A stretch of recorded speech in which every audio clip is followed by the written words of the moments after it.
Durante el foro Garantías y Mecanismos de Defensa de los Derechos Humanos, se destacó la urgencia de avanzar en la reforma constitucional en materia de derechos humanos. Al respecto, el presidente de la Comisión de Derechos Humanos del Distrito Federal, Emilio Álvarez y Casa Longoria, subrayó la pertinencia de elaborar una reforma constitucional en materia de derechos humanos ahora que se discute la reforma del Estado. De hecho, debo decir que se extraña en esa agenda la centralidad del tema de los derechos humanos. Cuando uno revisa la estructura del debate de cómo se ha pactado la reforma o cómo se está entrando al estudio de la reforma, con honestidad les digo que extraño que en esa reforma haya la centralidad sustantiva y destacada del tema de derechos humanos, no como un tema complementario, sino como parte sustantiva del rediseño del Estado mexicano. Porque hoy por hoy, ¿cómo le hablamos de derechos humanos a la gente que vive en pobreza, que no puede ejercer el derecho a la alimentación, al trabajo, a la salud, a la educación? ¿Cómo le hablamos de democracia y de derechos humanos a las personas que no confían en las instituciones? ¿Cómo hablamos de derechos humanos cuando las instituciones no están respondiendo? Esa reforma obligadamente pasa por revisar también el sistema no jurisdiccional de derechos humanos.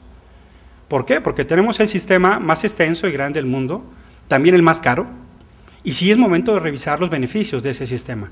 Ningún país en el mundo pone el dinero que pone esta nación en instituciones de derechos humanos. Y sí tenemos que revisar el costo-beneficio. Sí tenemos que revisar nuestro marco de competencia.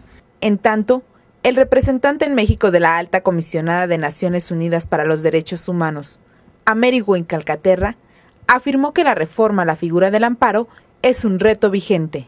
Es un reto vigente para permitir que los tribunales en México sean los principales garantes de los derechos humanos.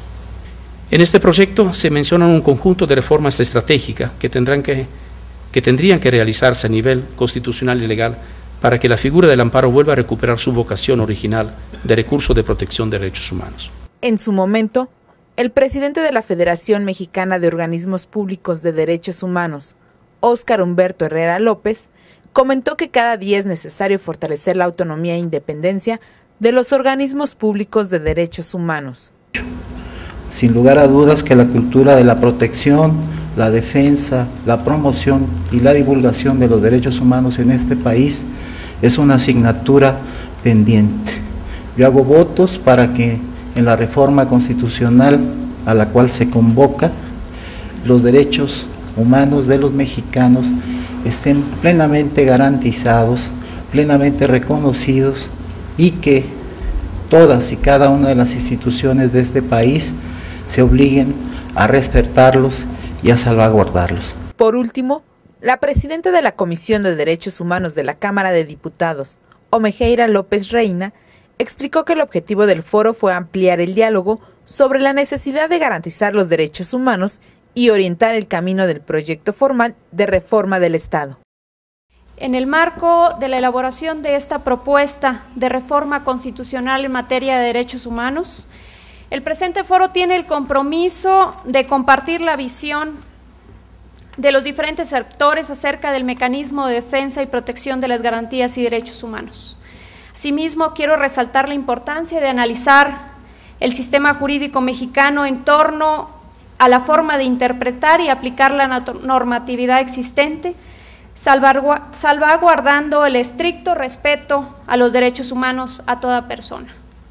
Es así que este presente foro es solo un comienzo para determinar los supuestos necesarios de reforma y aquellos que precisan la mutación en cuanto a los criterios de interpretación.